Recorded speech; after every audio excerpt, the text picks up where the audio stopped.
राधे राधे। मेरा नाम है निकिता शर्मा और आप सभी का स्वागत है श्रीमद् भागवत गीता की इस श्रृंखला में। पिछले श्लोकों में हमने समझा कि परम पुरुषोत्तम भगवान ने कहा, हे भरतवंशी, निर्भयता, मन की शुद्धि, आध्यात्मिक ज्ञान में दृढ़ता, दान, इंद्रियों पर नियंत्रण, यज्ञों का अनुष्ठान करना, धार्मिक पुस्तकों का अध्ययन, तपस्या और स्पष्टवादिता, अहिंसा, सत्यता, क्रोधहीनता, त्याग, शांति प्रियता, दोषारोपण से मुक्त, सभी जीवों के प्रति करुणा भाव, लोभ से मुक्ति, भद्रता, लज्जा, अस्थिरहीनता, शक्ति, क्षमाशीलता, धैर्य, पवित्रता, किसी के प्रति शत्रुता के भाव से मुक्ति और प्रतिष्ठा की इच्छा से मुक्त होना, ये सब दिव्य प्रकृति से संपन्न लोगों के दैवीय गुण हैं। चलिए आज बढ़ते हैं अगले श्लोकों की ओर। श्रीमद् भागवत गीता के 16वें अध्याय के 4 श्लोक में कहा गया है, दंभो दर्पो अभिमानश्च क्रोधः पारुष्यमेव च अज्ञानम चाभिजातस्य पार्थ संपदमासुरीम। अर्थात हे प्रथापुत्र, दंभ, दर्प, अभिमान, क्रोध, कठोरता तथा अज्ञान ये आसुरी स्वभाव वालों के गुण हैं। इस श्लोक में नरक के राजमार्ग का वर्णन है। आसुरी स्वभाव वाले लोग धर्म और आत्मविद्या की प्रगति का आडंबर रचना चाहते हैं, भले ही वे उनके सिद्धांतों का पालन न करते हों। वे सदैव किसी शिक्षा या प्रचुर संपत्ति का अधिकारी होने का दर्प करते हैं। वे चाहते हैं कि अन्य लोग उनकी पूजा करें और सम्मान दिखलाएं, भले ही वे सम्मान के योग्य न हों। वे छोटी छोटी बातों पर क्रुद्ध हो जाते हैं, खरी खोटी सुनाते हैं और नम्रता से नहीं बोलते। वे यह नहीं जानते कि क्या करना चाहिए और क्या नहीं करना चाहिए। वे अपनी इच्छा अनुसार सनकवश सारे कार्य करते हैं। वे किसी प्रमाण को नहीं मानते। वे ये आसुरी गुण तभी से प्राप्त करते हैं जब वे अपनी माताओं के गर्भ में होते हैं, और जो जो वे बढ़ते हैं त्यों त्यों ये अशुभ गुण प्रकट होते हैं।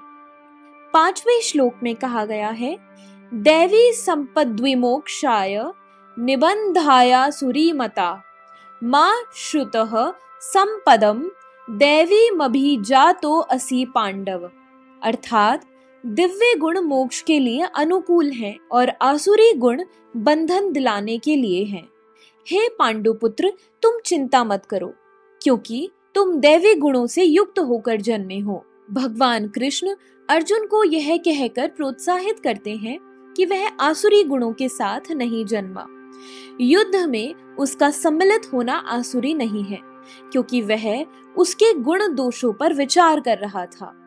वह यह विचार कर रहा था कि भीष्म तथा द्रोण जैसे प्रतिष्ठित महापुरुषों का वध किया जाए या नहीं। अतएव वह न तो क्रोध के वशीभूत होकर कार्य कर रहा था, न झूठी प्रतिष्ठा या निष्ठुरता के अधीन होकर।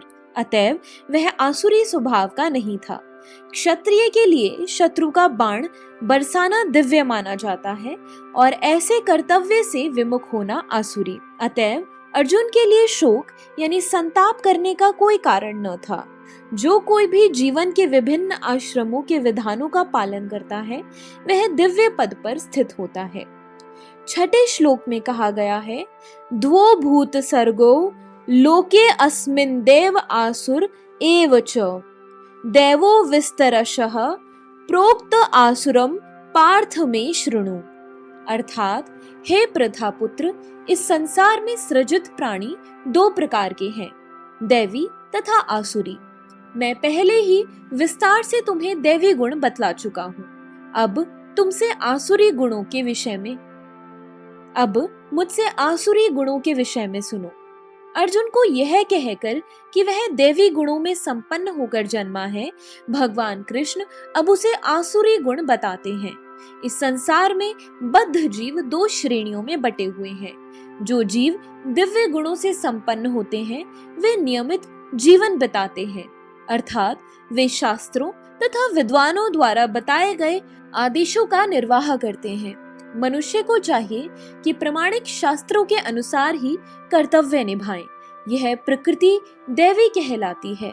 जो शास्त्र विहित विधानों को नहीं मानता और अपनी सनक के अनुसार कार्य करता है वह आसुरी कहलाता है। शास्त्र के विधि विधानों के प्रति आज्ञा भाव ही एकमात्र कसौटी है, अन्य नहीं।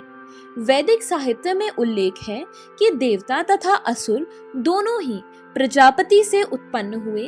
अंतर इतना ही है कि एक श्रेणी के लोग वैदिक आदेशों को मानते हैं और दूसरे के नहीं। तो इसी के साथ हमारे आज के श्लोकों की वीडियो समाप्त होती है। अगर आप सभी लोग श्रीमद् भागवत गीता की इस श्रृंखला में हमारे साथ हैं तो हमें अपने विचार कमेंट सेक्शन में जरूर बताएं और इस वीडियो को अपने परिवारजनों और मित्रगणों के साथ जरूर शेयर करें ताकि उनके जीवन में भी इस सुंदर ज्ञान के आगमन के कारण कोई बदलाव हो सके। तो चलिए अब मिलते हैं अगले श्लोकों के साथ एक नई वीडियो में।